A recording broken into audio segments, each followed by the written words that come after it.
Top health officials cited the need to contain the coronavirus in ordering those polls closed just hours before voters were supposed to cast ballots. WCPO 9 News has team coverage on the decision and the fallout. We begin, though, with anchor Evan MILLWARD. He is in the Live Alert Center where he is gathering some updates for us. Evan? Yeah, you know what, Tanya, here's what you need to know immediately tonight. There is not yet an official new primary date in Ohio.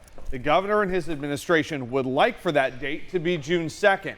That's their recommendation, but this is going to be up to either the legislature or the courts. So why June 2nd? Well, today the governor said that would allow plenty of time for people to vote and ideally would get the state out of the expected spike of coronavirus cases, all while allowing time in advance of party conventions as well. The governor says despite all the confusion, he believes they made the right call. It would have been wrong to compel people to make a decision today whether they were going to risk their health, people who have compromised health, risk their health to exercise their constitutional right. That is wrong. And so I think Democrats, Republicans, Independents, whoever you are, we all should be in favor of ample opportunity for every Ohio citizen to vote. And plenty of you have asked, why did they wait so long to do this? Governor DeWine was asked that just a couple of hours ago, too. He says, in hindsight, he would have liked to move on polls sooner, but it was conversations he had and the concerns he heard on Monday that changed his opinion. Tanya. All right, Evan, thanks. Well, word of the primary election date change came so late that some voters got the memo when they tried to vote this morning. And the fallout has some candidates worried. Larry SEWARD is live in Norwood with more. Larry? Tanya, so people didn't have to choose health or constitutional right. The order came down from the governor, Secretary of State, Director of Health, no in-person voting, these on the doors of voting precincts. Ohio's Republican Party, they told us that this hurts their candidates and campaigns, but it's a decision they support. Others remain critical.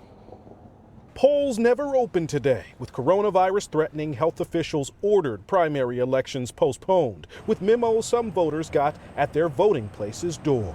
Usually when I come vote, it's crowded. So I'm like, oh, something must be up. Then I was going to just leave, but I was like, man, let me go see if everybody's just scared and didn't want to come or whatever. So I read the note, and yeah, I guess it's postponed. Even after Secretary of State LaRose named June 2nd the new day for polls to open. We still are uncertain on when Election Day will be. Democrat NIKKI Foster and her primary opponent for Congress, Kate Schroeder. It wasn't decided until late into the night whether this election was happening. It was off and it was on and then it was off. Shared concern. The number one important thing is their safety. I am concerned about how this was handled because there was a lot of uncertainty. This confusion undermines trust in our elections.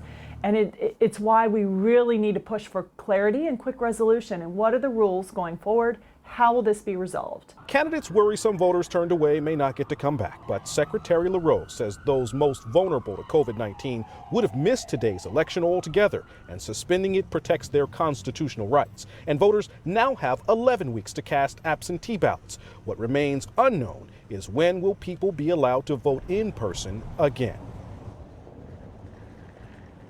All Board of Elections in Ohio counties, they've not yet received word on when or if early voting will resume. But again, June 2nd is the day the Secretary of State says primary day will be the next time around. Voters can still pick up absentee ballots as late as May 26th. We're live in Norwood. Larry SEWARD, WCPO 9 News.